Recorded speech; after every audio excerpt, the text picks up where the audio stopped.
Once again, thank you to the wonderful and Ever so lovely, Miss Button. for introducing our favorite portion of the show, the choices of the voices. Y'all know how we do this. We ask y'all the question, y'all give us the answer, and we read it right here on the SportsBros Podcast, right here on Choices of the Voices. Scotty D, with that being said, what's on Tickety Tap for this week? Well, we kind of already went through our answers, and we'll quickly recap them. But we asked, who did you think would make? Who are you predicting to make the playoffs in the NFL this year that missed last year, and who made it last year that you say will be out this year? And we had a couple responses there, Eddie. Cool. All right, and with that being said, let's go ahead and hop right into it. Trey Dizzle says the Bucks are out in the NFC and the Bills are out in the AFC and Dak is out in Dallas. To his defense, this answer was posted before Dak got his money, so he might have changed his tune. Or who knows? He may have still been the same. Before Mr. Jarrett ruined our Sunday. He ruined your Sunday. Me and Eddie Cool had this discussion before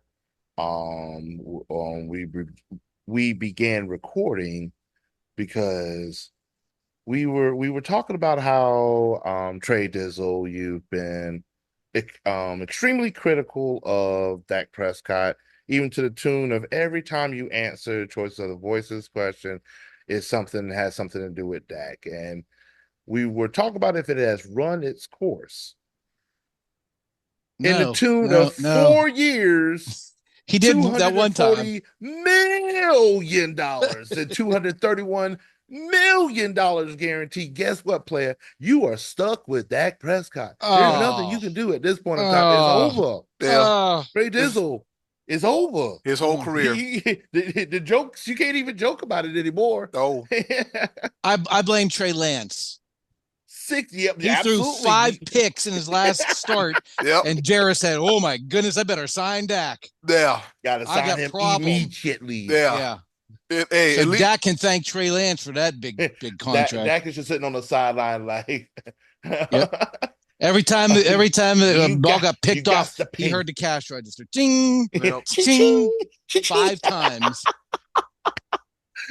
Trey Lance come on the sidelines. Dak's like, "It'll be all right, brother. It'll be all right, brother." In the back of his head, more money. Hey, yo, who's the wrestler that said it best? Sorry about your damn luck. The Cowboy James Storm. Yeah.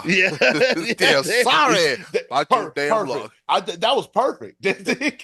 All right, can we move on? I'm right here.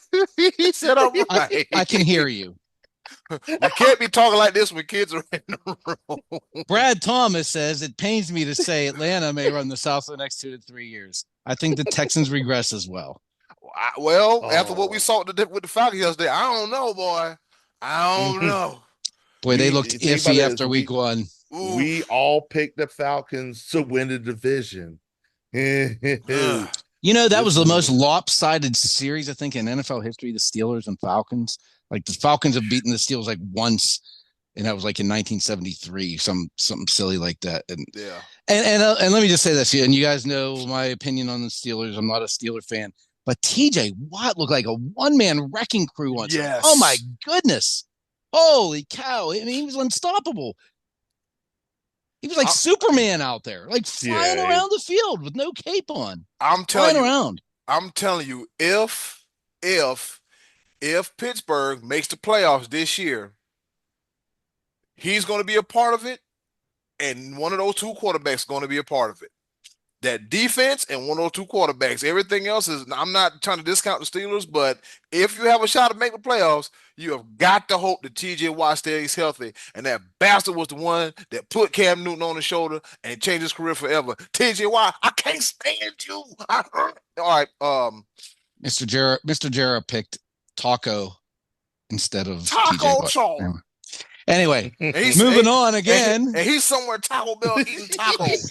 Anywho's, all right, we got Tony Bowen. Scott, you had a great week. Like, y'all won, and y'all won convincingly. Come on. Oh, come on. Right, Tony Bogan.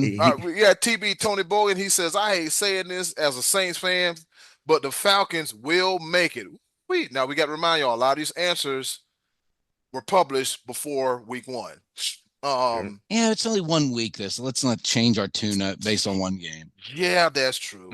I Okay. once saw the Carolina Panthers win on opening day and didn't win again the rest of the season. That That's happened That's once. that. See. Hold on. See, just because It you're just stands. miserable, I'm not taking shots. just I just because you're remember Chris miserable, Winky. you ain't got to drag us into Chris misery. I Winky remember came. that one. I remember that Chris Winky in that 1 in 15 year. That is not necessary, sir. That is a cut. Winky's always a funny name to say. Winky. Chris yeah. Winky won the Golly, you Heisman just for Florida State. misery loves company over here. Chris You Winky. actually won All Winky. right. 28-6. And Tony Tony, Bogan says, as far as the AFC, the Bengals will make it and the Steelers will not, but will somehow finish 9-8 because of whatever reasons. You might not be too far off TB. You might not be too Might far not. off. You might not. All right, Tom Wynn, he says Atlanta probably in. My pitiful Browns likely 8-9 watching on TV. And then Jeffrey Lewis said Jacksonville in and the Dolphins out. And he said that before the Dolphins beat Jacksonville. Yeah. yeah. Yeah. Yeah, that. Man, I'm out of So be live, who you got, man? As because if you've been following us the past few weeks, you know that we've put out our predictions, and so our predictions fall into exactly who we think that's going to be in, who's going to be out. So on the AFC side of things, I took the Steelers out of the playoff. They're not going to make the playoffs, and I put the Cincinnati Bengals in. This also came before week 1 came out, so I'm already struggling because the Steelers found a way to win their game, and the Bengals look like a shell of their former selves. Now Burrow's healthy, but Chase doesn't want to play until he gets paid. Pay the man. On the NFC side of things, I have the Falcons winning the division. I have the Bears making the wild card.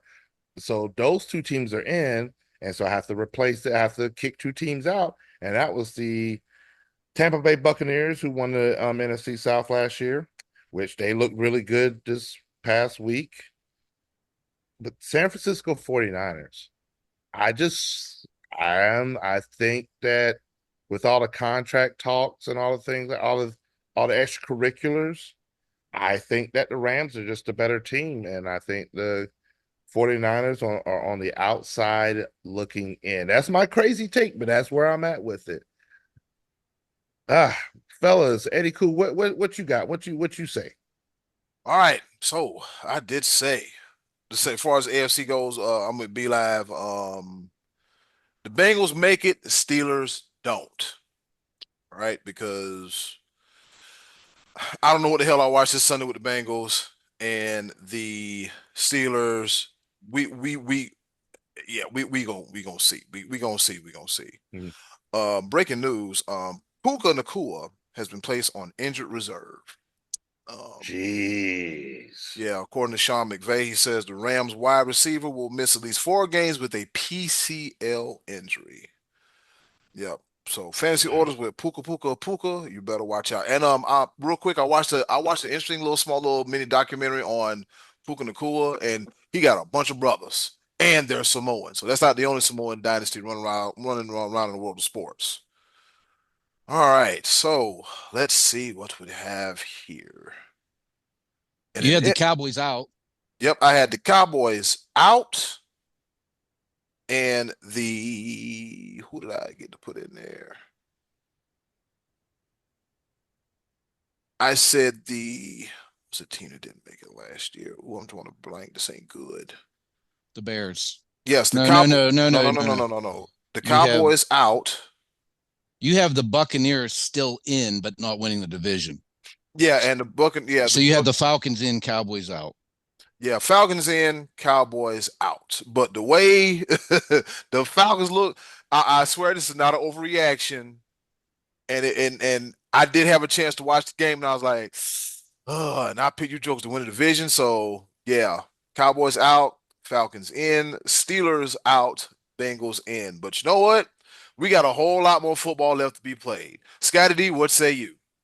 I actually have the Steelers out this year and the Bengals in winning the division, Ravens sliding to the wild card. I put the Chargers in, and I got the Texans out with Jacksonville winning that division. And everyone else, I think I have in. And I have the Packers in as the prediction I made last week, and I don't like that at all with Jordan Love being out for 6 weeks or whatever. I think the Packers are going to have a hard time overcoming this start with Malik Willis as the quarterback. Anyway, that's what the prediction was a couple weeks ago. So we're rolling with what we've already said. Yep, because Jordan Love, as of today, breaking, he'll be out 6 to 8 weeks with the was it the MCL strain or whatever? Yeah, 4 to 6 weeks. Yeah, MCL strain. Yeah, MCL strain. It wasn't his ACL, but very lucky, very lucky because it looked terrible when that happened. Yeah, you could see where it popped. Like I can't believe it was only a strain. Yeah, but on top of that, Panthers look terrible. We also lose Derek Brown, and it's saying it's potentially season-ending before his meniscus. So, yeah, whatever. You know what? I don't even want to talk about it anymore. Let's yeah, I'm sad. I got some happy stuff to report real quick in our next segment. So let's do that. Scotty D, what's on tap for next week? Well, I'm glad you asked, Scotty D. Go ahead. For next week's topic, we're going to ask, past or present, tell us your favorite in-game NFL broadcast team. Ooh. It's probably not going to be Kevin Burkhardt and Tom Brady, if I was to guess, but they're in play. So let's tell us about it. You can go back as far in time as you want, as long as we've had broadcasts. Past or present, favorite in-game broadcast team. That'll give us something to talk about next week. Scotty D, didn't Don Meredith sing a song at the end of the game? He did. Turn out the lights. The party's over. Just close that door and do that. Was a good combo. Don Meredith and Howard Cosell. Yeah, this is Howard Cosell. We got America's favorite quarterback, Don Meredith, over here. And if it gets real bad tonight, Donnie might sing us a song or two. Hey, y'all, that's it for Choice of the Voices. Coming up next, after this break, will be a round of pepper coming at you. Be live, grab that grinder. I'm all practice band. Coming at you right here on the Sports Bros Podcast.